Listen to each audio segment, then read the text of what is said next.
Bismillah, alhamdulillah, wa salatu wa salamu ala rasulillah. Assalamu alaikum wa rahmatullah. For a non-Muslim guest, that basically is a form of greeting that we begin with, which means may the peace and blessings of God be upon you all. First and foremost, I'd like to thank everyone for turning up today. And for a university ISOC event, this is very impressive, the turnout and the interest that people have shown in such an event. So I commend you guys for that, because you don't see much of this in other parts of the country. That being said, the topic today is the purpose of life. Right? Now, my objective today is to just share some ideas and thoughts with you, right? With Muslims and our non-Muslim guests too. I just want to share some things which I believe are quite relevant, can trigger further thoughts, can trigger further inquiry into life and the meaning of life. And that's simply what I'm here to do today. And before I do that, I want to ask everyone a question. Who has thought about the purpose of life or their own purpose of existence before? To some extent, to some level. Most of us, right? And it's interesting when you look at this, because the fact is that throughout history, throughout the ages, one of the core fundamental questions that humanity has asked itself has been in regards to why are we here? What's our purpose? Who am I? Where have I come from? Where am I going? Who created me? Who placed me here? Whose am I? And these questions have been integral to the human being. Philosophers have discussed these questions throughout history. Just thinkers in general, the religious, the non-religious, everybody has engaged in this question to some extent. Even us today in the 21st century. And it's very interesting when you think of it from the perspective of the 21st century. We live in a time where, from a material perspective, we have everything. Good. Can everyone hear me? Yeah? Okay, brilliant. So from a material perspective, from a worldly perspective, in the 21st century, we pretty much have everything. Most of us are really well off, especially in the West, right? Compared to the people of the past, even the kings of the past, we're doing really well. We have money, we have houses, we have a roof over our heads, we have cars, we have iPads, iPhones, fridge freezers, food on tap, running water.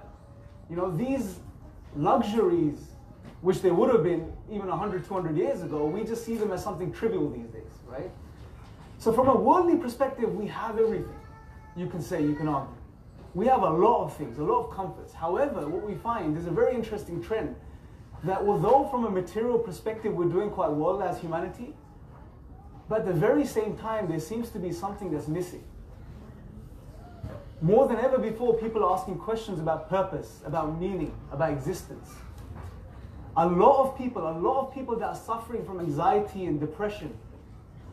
A lot of the depression that we see in the world today is an existential type of depression and anxiety. It's this existential angst that people are suffering from. Who am I? Why am I here? What's my purpose? What's the meaning of my life? Why should I continue to wake up in the morning and do what I do and get on with my life and get an education and get work if I'm just gonna die? If my end is 6 foot under, being eaten by worms? These are pressing questions, and most of us, you'll find two types of people. You'll find the type of person that can easily do away with these type of questions and brush them aside and just get on with life. But then you'll have the other type of person who finds it very difficult to put these questions aside. They just can't get over them. They just can't stop thinking about them. And I don't blame them, because they're quite integral questions to our very existence. So we see this issue, we see this dichotomy, if you like, that from a material perspective, we have money, we have wealth, we have material possessions. But at the same time, something is missing. The rates of the consumption of drugs like Prozac, other antidepressants are on the incline, on the rise. At the very least, what they should show us is that there's a correlation here. That the human being is not being satisfied with the material, with what we have in possession from a material perspective. The human being needs something more. He's looking for something more. She's looking for something more. And these pressing questions are within every single one of us. And it's very interesting, because the world we live in today pushes and promotes the idea that you're here and you have to work up the ladder. You need to get involved in this rat race. You need to make more money, buy more things, have more possessions. This consumerist outlook on life This is the idea that's pushed to us, the American dream type of thing, right? But it's not satisfying people. It's not doing the trick.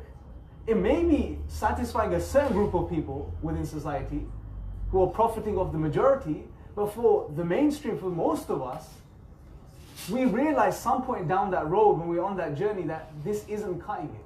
This is not doing it for me. It's very interesting research that's been done. There's a very interesting book by, it's called The High Price of Materialism by, what's the author's name? I don't recall his name. Tim Kassar, I think. His name was Tim Kassar. The High Price of Materialism. Very interesting book. He's done a lot of research in this phenomenon and he's showing that to a certain extent, having some worldly things, yes, increases, the quality of life and people do prosper. But anything in excess of that, that's a very low amount according to his studies. Anything more than this is not necessary. If anything, is detrimental for the human being. From a social perspective, family perspective, just for the individual's life and his health. Right? And it's very interesting the correlations that have been seen. So the reason I wanted to start with these things and just mention these things is because we see that there is a need for the realization of what our real true purpose is. At the very least, there are these questions that human beings are asking. More so now than ever before. And what I want to do now is just quickly mention, and I'm going to go into a lot more detail regarding this later on during the talk, near the end of the talk, is that from the Islamic perspective, we know Islam, just for the non-Muslim guests here, Islam means the way of life which is submission to the will of the Creator, submitting yourself to the Creator. A Muslim is somebody who submits their will to their Creator. Now in Islam, we believe God revealed the final revelation, the Quran. And in the Quran, which we believe is the literal word of God, He encapsulates and summarizes the purpose of life of human beings. I believe it's in the 51st chapter of the Quran, verse 56, where God says, وَمَا خَلَقْتُ الْجِنَّ وَالْإِنسَ إِلَّا لِيَعْبُدُونَ. In a very simple verse of the Quran, God summarizes it. And He says that He did not create the human beings, the jinn kind, which is a different form of creation, we don't need to discuss for today's discussion, we'll go into, and the human being, for no other reason except to worship Him, worship God. Now I know the word worship and submission and slavery may ring some bells for us in our minds because the connotations we hold with these words, that we attach to these words, are somewhat negative. But worship in Islam is something very beautiful and comprehensive, and I will touch upon this later on. But just for now, just to understand, God makes it very clear that the human being was created to worship God, which also means to know God, to have a relationship with His Creator. And the beautiful thing about the Quran is it's a holistic text. And the overall message, which everything links back to in the Quran, is worship. It's all about this core fundamental principle. God has revealed revelation throughout history. Islam wasn't a new revelation, a new way of life. It's just the final installment of the same core fundamental message God has sent throughout history for humanity. And the fundamental thing God points out in Revelation is that He created human beings to worship Him. In other words, He tells us what our purpose is. That question that eats away us on the inside, He answers that question for us. And you would expect that from the words of God. If the Creator created us for a reason and a purpose, and as a human race, we don't have that unanimous agreement on what that specific purpose is, then it makes sense that the Creator of the heavens and the earth would, if He was to reveal revelation to us and give us guidance, He would definitely first and foremost tell us about our purpose, right? It just makes sense. And this is exactly what God does. So at the very least, for now, what we can appreciate that the human being was created with a specific purpose from the Islamic perspective, which is to worship, to submit. This is the purpose of our existence. From this, we can also understand that if a thing is created to do something, when we make things as human beings to do or fulfill a particular role or do a certain purpose, fulfill a particular purpose, if that thing is not in line with its purpose, it's going to break down. It's going to malfunction. Something's going to go wrong, right? Take a car, for example. You take a car, the normal cars, most cars are designed to run on petrol. Imagine one day you buy a brand new car, you fill the tank once with petrol, the next time you think, you know what, let's put water in the tank and see what happens. I don't want to spend that much money today. What's going to happen if you put water in the tank? The car's going to break down, right? It's going to break down because the car was not designed to run off water. It was designed to run off petrol. So the human being is designed to run off worship, worshiping its Creator in particular, not worshipping the world or material possessions or material things.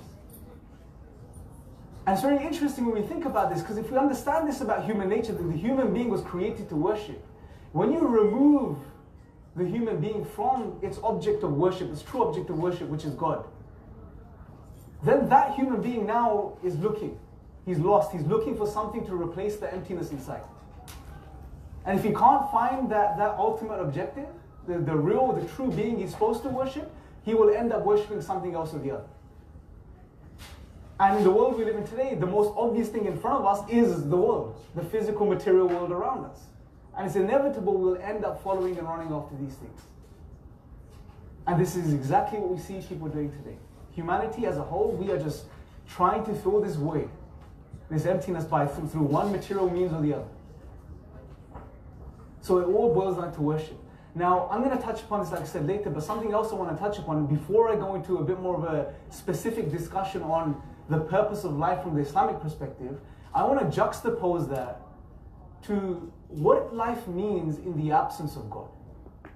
And it's very important to do this because as human beings, we only truly appreciate something when we see the opposite of that thing. So we appreciate good when we understand what evil is and we see evil. You know, we only truly appreciate health when we've gone through an illness. Yes, we appreciate health generally, but you know the time when you suffered from some sort of illness, even if it's a common cold or flu, and you recover after 2 or 3 weeks and you can finally get out of the house again and do your normal activities, you really appreciate health. Right? You really appreciate health. So as human beings, we really truly develop an appreciation for something when we see the opposite of that particular thing. So let's have a look, just analyze for a moment, the opposite of a life in the absence of God. Right? Now let me make it clear, I'm not targeting or picking on a certain worldview or ideology. That's not my objective today. I'm simply saying whether it's atheism, naturalism, some other form of ism or schism which any way of life or worldview which denies the divine, denies the creator.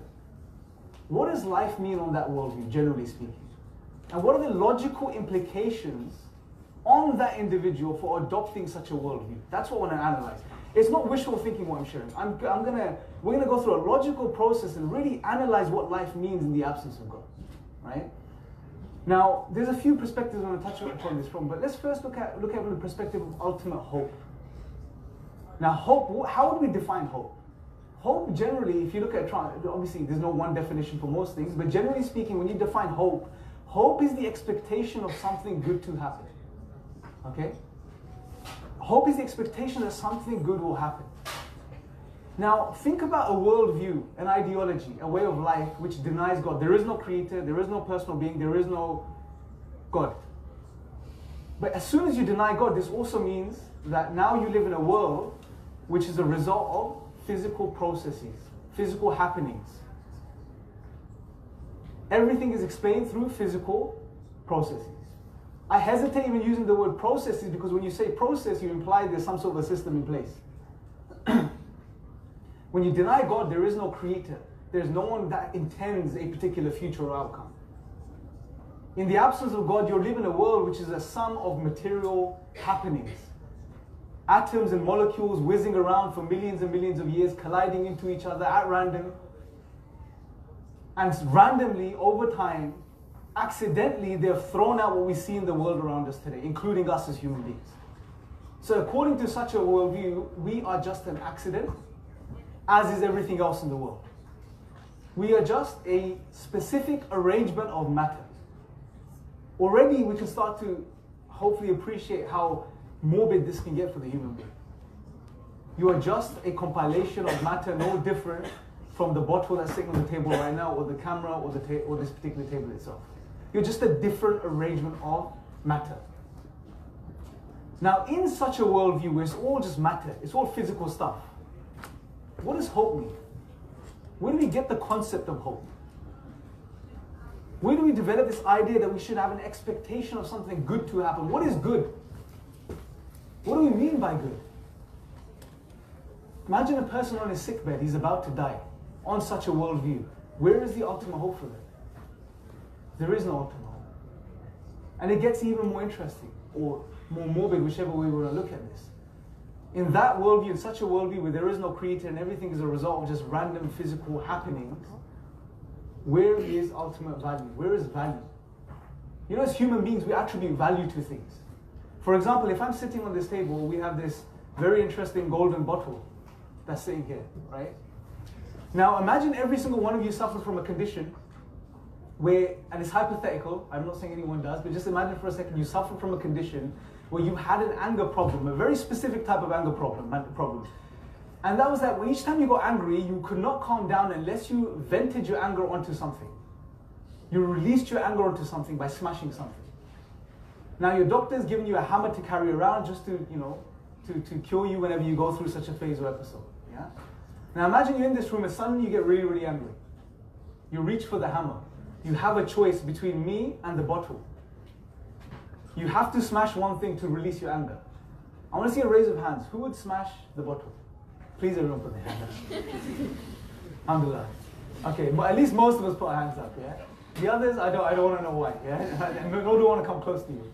But most of us, the sane, rational human being, no matter who you are, from which background you come from, you would conclude that, yeah, if I had to release either the bottle or Imran, I'm going to take it on the bottle. I'll smash the bottle. But ask yourselves the question, why? And when we normally ask ourselves the question, why, we will say one of many things.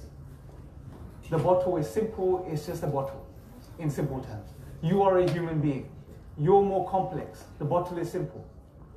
You're sentient, you're conscious, you're living. The bottle is a bottle.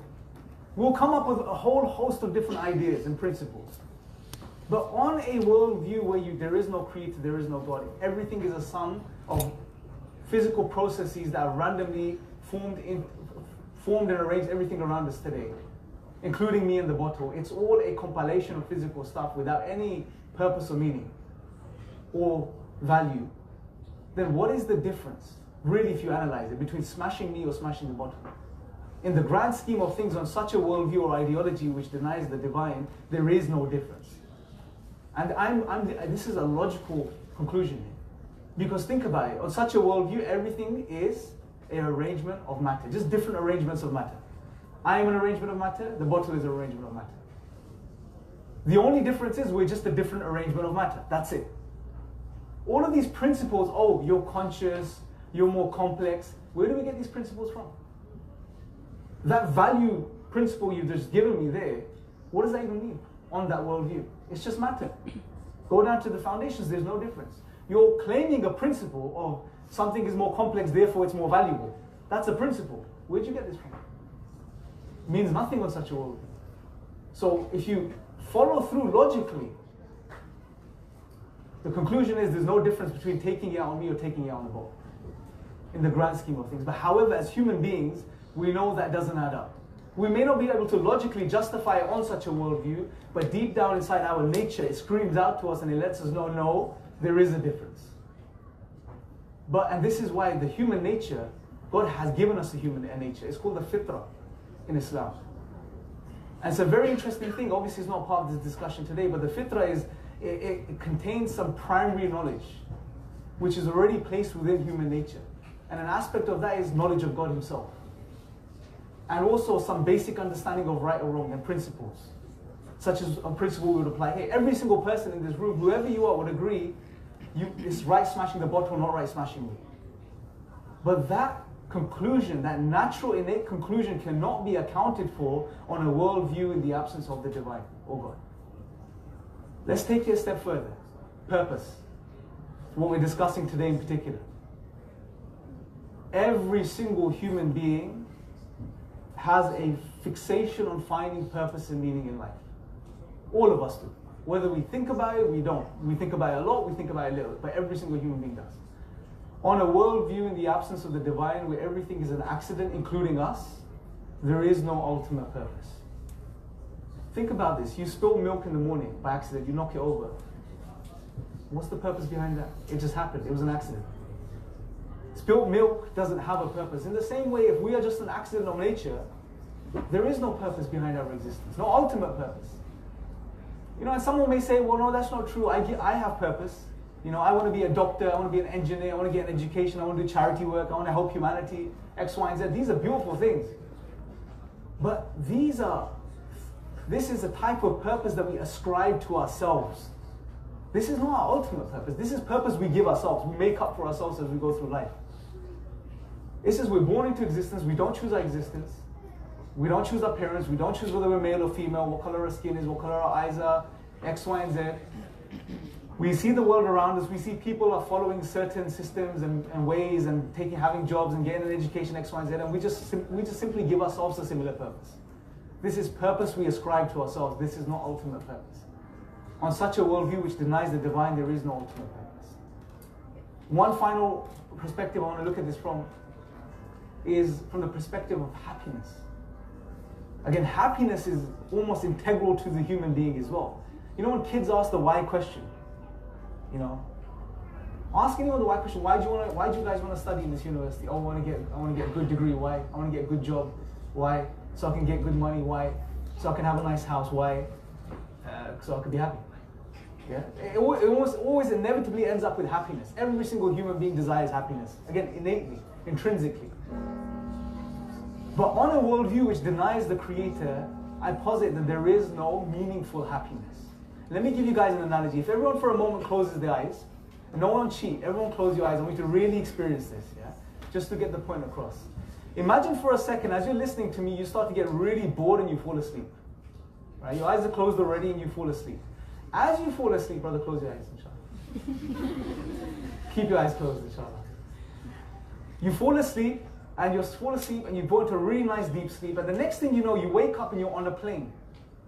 Hold on a second, you're on in a gazebo outside in the university campus, and now you're on a plane. I want you to capture the feelings and emotions that are going on inside you right now. The thoughts, those feelings that may be going on, the worry, maybe the anxiety, maybe questions, capture all those and make a note of those. And then as you're thinking about these things, suddenly you look out the window and you see the most beautiful view you've seen in such a long time. You see the Alps, the mountains, and you see the snow caps on top of the mountains, and the sun is setting, and there's a beautiful orange hue, and there's these low level clouds that are just, covering the top of the mountains. It's such an amazing view. And you start to enjoy the view. Again, make a note of how you feel when you look at this. And then as you're looking at the view, suddenly the air steward or the air hostess comes to you and brings a plate of 5-star food for you. 5-course, 5-star meal. And you taste the food, and it's the most amazing food you've ever tasted. And then as you're enjoying the food, and some of you guys are already smiling, yes? I can only imagine how this feels, right? And then as you taste this food, the next thing you know is you're sitting on the most comfortable chair you've ever sat on. Now make a note of how you feel. Everyone can open your eyes now, inshallah. Dream's over. As nice as it was, come back to reality. You're sitting in the middle of Birmingham on campus, yeah? The reality, now I want you to think about this. When you guys first fell asleep here and you woke up on the plane, what were the initial thoughts and feelings that went through your mind? What were the initial thoughts and feelings? Panic. Panic. What else? Worry. What else? Shock. Some of us probably swore, what in the world am I doing here? Who put me here? Where's this plane going? What's going on? Some of us probably go crazy, right? But then when you looked out the window and you saw the beautiful view, and you saw that you enjoyed that nice food, and you sat back in your chair and felt the comfort of the chair, how did that feel? That was nice, right? Now here's the analogy I'm trying to make. Life is no different. We're born into life, we don't choose our existence. We just come into this life. And we start going through life. And we as human beings have these innate fundamental questions. Who am I? Where have I come from? Where am I going? Who put me here? Where am I going to end up after this life? What's coming? Why in the world can I even ask these questions in the first place? Who or what gave me the ability to ask these questions? Who gave me the rational faculties to engage in such thought? And then suddenly, as we're going through life, you get certain small distractions. Family life, social life, money. Maybe you want to buy a car, get a house, get an education. And we temporarily maybe find happiness in these things. But the question I want to ask you is, could you truly be happy in a meaningful way if you don't have the answers to those fundamental integral questions that we all ask? And the answer is no, if we're really honest with ourselves. We may be happy on a surface level with things around us, this surface level happiness, but we can't truly be happy. unless we have the answers to these fundamental questions. And that's the way we've been designed, the human being. And for me, this is a sign. And this is the mercy of God, because He's placed this within every single human being. These little alarm bells that go off every now and then. Small little alarm bells. As soon as you veer off track of your real purpose, of your existence, an alarm bell goes off. Something doesn't feel right. Questions pop up in our minds. We have this uneasiness, this anxiety. Questions that bother us. And then we start looking. This is a mercy. And there's a beautiful verse in the Quran where God says, do not be like those that turn away from the remembrance of God. No, sorry, this is a different verse. This is another verse where God says, do not be like those who turn away from the remembrance of God, and God makes them forget themselves. So do not be like those who forgot God, and God made them forget themselves. But there's another verse where God says, those that turn away from God's remembrance, they will have a constricted, difficult life. Ma'ishat and dhanka. Now the word dhanka in the Arabic language is so beautiful and profound. The words themselves have such a depth of meaning, and even in the way they sound. Just take the word dhanka, for example. The word dhanka means a few things, but in the context of this word, dhanka means to squeeze. To squeeze something, to a constriction, a tightness. And in this particular verse, it's a tightness, an internal tightness of the chest, of the heart, of the soul. And to straighten, you know when something is squeezed from both ends, it just like squeezes out straight, basically. It's that type of tightness. And for example, Ibn Kathir, a very famous commentator on the Quran, on this particular verse, on this specific section of the verse, he said that here, what's being referred to is that this type of person that turns away from the remembrance of his Creator, from a material perspective, he can have everything in the world. He can be wearing the nicest clothes, have the best car, the most amazing family, all the wealth in the world, live in a mansion, but deep down inside, something is going to be missing. Something is going to be eating away at him. Something to be pulling at him on the inside, asking these questions. Right? And dhanka, when you say the word dhanka, your throat has to close at the back when you say the word. It's a choking. You feel that type of choking even when you say the word. And the beautiful thing, and something I really encourage people that are studying Arabic or are looking to study Arabic, is the beautiful thing about the Arabic language, that the meaning of the words is not only encapsulated in the word itself, but even the way the word is pronounced and said. It adds to the meaning of the word itself. But that's a slight tangent, right? Going back to the point, that these are little alarm bells that God has put within every single human being that go off. So these questions that we ask, they're a trigger. There should be a moment of realization for us, okay, this is something going on. I need to inquire and find out what it's really all about. I may have been distracting myself for a very long time, but it's time I find out what it's really all about. And here, now I want to just quickly go into, and just briefly share what Islam has to say, what the Quran has to say regarding the purpose of life. We already mentioned the verse where God says that He did not create the human being for no other purpose except to worship Him. Now let me give you guys a bit of a context, like I said, regarding worship in Islam. Now worship in Islam, submission in Islam, submission to the will of God, I know from a 21st century perspective, when we think of the ideas such as submission, worship, conformity, following, being a follower, all of these things bring a very negative type of idea to mind, right? But worship in Islam is something beautiful. It's something that I would argue truly liberates in the true sense. And here's why. When you worship God in Islam, first and foremost, worship doesn't just mean praying 5 times a day or doing the ritualistic acts that Islam has. Yes, that's a part of worship. But worship is a whole way of life. Everything we do in our lives could be a form of worship if done the right way, with the right intention. Even waking up in the morning and getting out of bed is a form of worship. Brushing your teeth is a form of worship. Eating breakfast is a form of worship. You can have an intention that eating this breakfast energizes my body so I can go and do good for humanity. Everything is a form of worship in Islam. And another beautiful point is that, and really think about this, I want us to really appreciate this. Think of this from the perspective of a liberal mindset. The idea that we want to be liberated as human beings. We don't want to conform or be slaves. But the reality of the human being is that as soon as a human being is born, he is a slave, or she is a slave. There is no escaping this. Now you may be thinking, how is this possible? Let me give you the most extreme example. Take an individual that says, I submit to no one, I worship no one, I follow no one, I follow no system, no idea, no ideology, no person, I do what I want to do. Even such a person is in a state of worship and submission. And the clue is in him saying or her saying, I do what I want to do. They are a slave of themselves. They are submitting to themselves. They are submitting to their own desires. No one is free. Every single human being is in a state of submission and slavery. Every single human being. Whether it's a person, whether it's money, materialism, family, job, whatever it is, or even yourselves. Every single human being is in a state of slavery and submission to something in this world. What Islam does is something beautiful.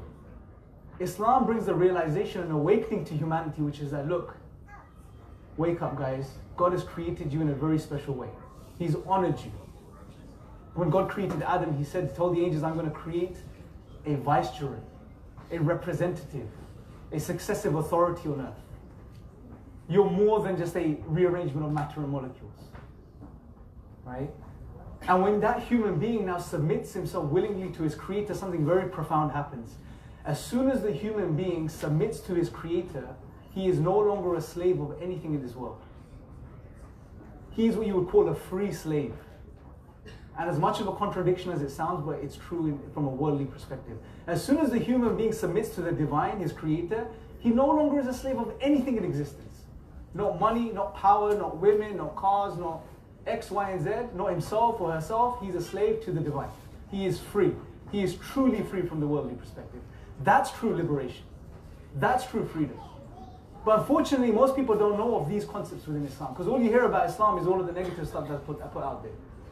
And I'm not blaming certain pockets of the media, X, Y, and Z. I would say a lot of the blame is on us Muslims as well, because Muslims are too shy in sharing the beautiful message of Islam and the core fundamental foundational concepts of Islam. This is our responsibility, because as much as we deserve this way of life and this truth, so do our brothers and sisters in humanity. If you're hoarding this and you think you have some sort of special privilege, you're mistaken. You're deluded, honestly. Surah Fatiha, just think about this. We read Surah Fatiha as Muslims how many times a day? 17? 17 times, 5 daily prayers at least. Every single prayer begins, every single rak'ah, the unit of prayer begins with Surah Fatiha, the opening chapter of the Quran. Look how profound this chapter is. And we think, oh, book from 1400 years ago, no relevance to the 21st century. Bring this surah, just the first few verses of it, into the context of our discussion today regarding true liberation. Very first thing, what does God say? Alhamdulillahi Rabbil Alameen. All perfect thanks and praise belongs to the creator of the heavens and the earth. Gratitude, an integral part of the human self. We want to thank as human beings. It's a part of our nature. Someone does something good for us, we thank. When people go through depression and anxiety, ask psychologists. A new form of therapy that they're using is to practice gratitude. Morning, there's different protocols. Some are morning and evening, sometimes 3 times a day, X, Y, and Z. But as a human being, when we thank, deep down inside, we know I'm thanking people for the things they're doing for me. I'm thanking different things. But inevitably, these things are also dependent upon something else. So ultimate thanks and praise belongs to someone. Now think of a person from the 21st century who's woken up. He's realized life is more than just a rat race. I'm just engulfed by the material world around me. There's something more to life. I need to find out what it is. I'm open. I'm inquiring. Rationally, I'm looking into reality. Let me look at what's going on. When this type of person comes across, for example, Surah Fatiha, and he understands it, and the first thing he reads, all perfect thanks and praise belongs to God, a realization will set in naturally. Okay, this is the one who, inevitably, everything I have, through all of the means that have presented themselves in my life, through which I've got everything I have in my life, he is the one that's in control of all of these means. He is the one that created all of these means and put them in place for my benefit. So obviously, logically, rationally, intuitively, it makes sense that I should thank him. I should praise him alone. Next thing, God says, Ar-Rahman Ar-Rahim. He introduces himself to his creation. Imagine this person, he picks, and in the next verse he reads that my creator is the one who is intensely merciful, Rahman. His mercy is immediate. It's covering me right now. It's showering me right now. Everything right now, the fact that I'm listening and I can think and I can reflect and I can understand and I'm breathing, this is his mercy because I'm not in control of these processes. And his mercy is so profound. And then he's Rahim, his mercy is continuous. His mercy is complete and perfect in every way, shape or form. Now, as soon as this person now maybe gets away in this loving mercy of God and he loses himself and he thinks, I can get away with anything, it's all good. Then God reminds him of the balance. Maliki Yawmiddin, that he is the master of the day of judgment. Every single thing we do in this life will be held accountable for. Every single thing. Ultimate justice will be established. Oh, think about justice. Just a little bit of a sidetrack at this point. There is no ultimate justice in the absence of God, in a worldview in the absence of God. That concept, what does that concept even mean? The person that does good all of their life, say a person helps millions of people and he dies. A person kills millions of people and he dies. Is that ultimate justice? They both experience one death. There is no ultimate justice. But in the true sense, when you understand reality for what it is, God is reminding us that there is a day of judgment and every single person will be accounted for and justice will be established. So just before the person, going back to this person who's reading this, he gets carried away in the mercy and love of God, God reminds him that he is the one that will hold him to account. So don't lose that balance. God loves you. He wants best for you. He is the most merciful, but you live a just life and don't wrong anyone when you're here. And then, this is the mic drop moment I really believe they don't want most people to have. Whoever these people are, they don't want people to have this mic drop moment. إِيَّاكَ نَعْبُدُ وَإِيَّاكَ نَسْتَعِينُ. These are some of the most profound words, if internalized and understood, the human being could ever experience. You alone we worship, and you alone we ask for help. We rely upon. This realization is something that's inevitable when someone really and honestly goes through and understands and logically follows through with what God has just said. You alone we worship. You're the one that created everything. You're the one that maintains everything. You're the one that has all power. La hawla wa la quwwata illa billah. There is no power, there is no might except the power of God. Yes, there's means in the world, there's things that are happening, there are physical laws and processes in place, but those things intrinsically have no power. All power belongs to God. He is the one that's controlling everything. He's the one that loves me and wants best for me. Then why shouldn't I worship this being? Why should I worship anything else? Why should I worship the things He is the one that's going to give me them? Why should I worship money when money comes from God? Why should I worship the provisions when provisions come from God? Logically and intuitively, the human being now aligns himself with his true purpose of existence, which is to worship his Creator. And it's so profound when we think about it, brothers and sisters. You know, and this is the reality we have to share with people. Because people are looking, I'm not saying just when you share this truth with people, they're going to accept it. Remember, our objective as Muslims is not to force Islam upon people. Our objective is to simply convey that truth, that life-giving truth that we have received. That answers those questions, provides answers to the most fundamental questions human beings ask. Just share it. You're not there to convince people. Guidance is in the hands of God. The Prophet Muhammad, peace be upon him, he almost worried himself to death. And he was the most beautiful person, again, someone who's misrepresented and misunderstood. The most beautiful, soft human being that ever existed. He was so concerned about his community that he almost killed himself out of this worry. And God speaks to him in the Quran and He says, are you going to kill yourself because they don't listen to you, they don't follow you? His job was simply to deliver the message, not to worry about who is guided or who wakes up to the truth. That's in the hands of God. You simply deliver the message. And the reality is, at the end of the day, and I'm going to end at this point, rationally and logically, you may be able to convince people of anything, right? Rational discourse has been going on for a millennia, since man first stepped foot on this earth.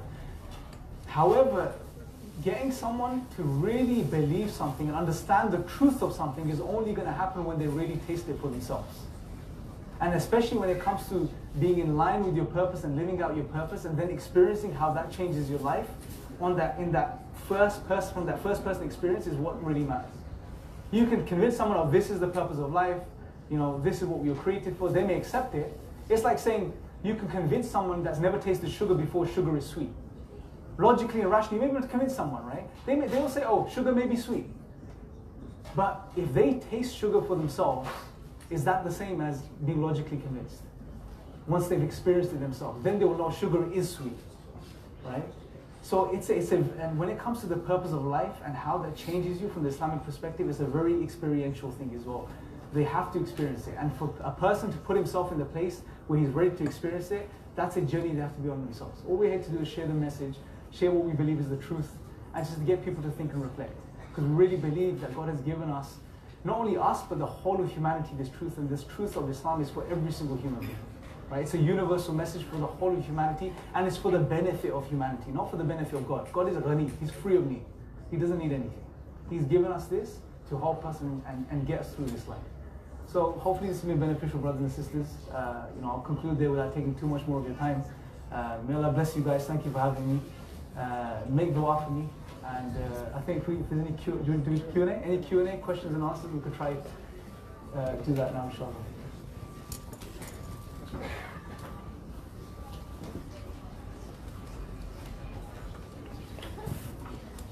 Okay, I have a question. The first one's always difficult, by the way. There always has to be a brave one first to ask the first question. Yeah, I have a question. You know how you said worshipping God doesn't have to be specifically through prayer. Can you give other examples of your daily life? Yeah, so like I said, worship is universal. So worship could be everything and anything you do, right? Now, for example, I didn't go into this because I didn't want to take too much of your time, but for example, there's another beautiful chapter of the Quran, Surah Al-Asr. All of us, most Muslims have memorized this. Who's memorized Surah Al-Asr? The chapter called The Time. Many of us, right? Here God encapsulates how to conduct yourself in this life where you could truly fulfill that objective of worshiping God. And God points out in a very simple way, He says, look, there's first pointing out that by time, God swears by time that every single human being is in a state of loss, except for those who do 4 particular things. And the first thing God mentions is have Iman. It all begins with Iman, belief, faith, right? But faith, something about faith to understand is in the Islamic perspective, faith isn't blind faith. Faith is based on something solid and something really strong. And we could probably go into this. There's good, strong, rational reasons for God's existence, as well as innate, natural truths which exist within human beings, as I touched upon earlier. So after you believe, then do good deeds, good actions.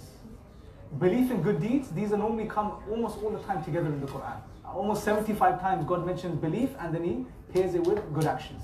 Those who believe and do good, those who believe and do good, those who believe and do good. So doing good is a form of worship. Good meaning, good could be anything.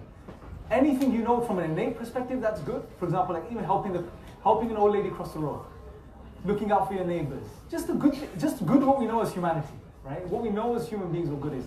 Every form of good is a form of worship in Islam, right? And then God says, those that advise others to truth. So share what you know is true with others. Advise them. If you see someone doing something wrong or harmful for them, advise them. Just try to help them. Look out for humanity. Be selfless. Don't be selfish. We live in a very selfish world. It's all about the self, the individual. Live in the way that Islam's told us to live, to be selfless. That's a form of worship. Advise people to patience. That's a form of worship. So there's many. Everything in life could be a form of worship. Hopefully that addresses that point. More questions? This is the right time. So just so obviously as Muslims we believe God is all merciful, all kind. So based on that, why then do bad things happen in the dunya that affect not just Muslims but non-Muslims too? Okay, good. That's a very beautiful question, and unfortunately we don't clarify this for ourselves and for non-Muslims. We have to remember that in Islam God is not only merciful and loving. This may be in certain other traditions and religions. In Islam, we know God has revealed many names and attributes to us, right? So for example, we know Allah is Ar-Rahman, Ar-Rahim. He's also the wise, right? Now let's just focus on the perspective of wisdom. That means God is all wise, His wisdom will manifest in reality too, right? So if we know our Creator loves us more than our own mothers love us, as we know from the tradition of the Prophet, peace be upon him, and He wants best for us. Just follow this trail of thought for a second. These are some fundamental things we know about God. He loves us and He wants best for us. Therefore, whenever we go through a hardship in our life, a difficult time, we may not understand the wisdom behind it. We may not understand why it's happening. But it doesn't mean first that there isn't wisdom there. Because we know the one that's in control of everything is the one that's all wise. And who wants best for us. So we should understand that whatever this trial I'm going through, inevitably there's good in it for me. I may not understand why it's happening right now, what the wisdom is. I may get to know in about 5 years, 10 years, maybe 2 months' time. And it happens in our lives. How many times has something happened in our lives and we've just been like, what the flip is going on here? Why has this happened? And then we look back in a year's time where we think, subhanAllah, if that hadn't happened, I wouldn't be where I am today. Every single human being, and you know the beautiful thing about trials and tests and tribulations, these are things which shape a human being. They develop a human being. Right? These are necessary for our human development. That's just the way we're designed. When every single person, when they come out of a trial or difficult time, they're a better person. They're a stronger person. They're a person now that can help others that are going through similar things. Right? So trials and tribulations from an Islamic perspective are opportunities to develop through. To not only to develop ourselves through, but to practice patience, which is an amazing trait that the human has, an amazing strength that we can't really appreciate until we put it into practice. And a time to put it into practice is when we're suffering from trials and tribulations. A third thing is it's a time for us to come close to our Creator. Because most of the time we become heedless. When things are good, life is good, our prayer lacks, we're not really thinking about God, we're just worried about things that happen in our life. But suddenly something bad happens and we turn back to God. So it's an opportunity. It's an opportunity to turn back to our Creator. And these are just some wisdoms behind why trials and tribulations happen. And God is all wise. He has the full picture. We just have a pixel. Now, just one last point on this I want to mention. Sometimes what happens is, when some aggressive people make assertions against Islam and they say, oh, if God exists, why is there evil? Therefore God does not exist. Firstly, just because there is evil or perceived evil or trials and tribulations, it doesn't logically follow God does not exist, right? There's no logic there, right? It doesn't mean God doesn't exist. But secondly, there are assumptions there. They are assuming that there is no good reason for the evil to happen or the difficult trials to come about. Second thing they're assuming is that they should be able to understand the wisdom behind everything.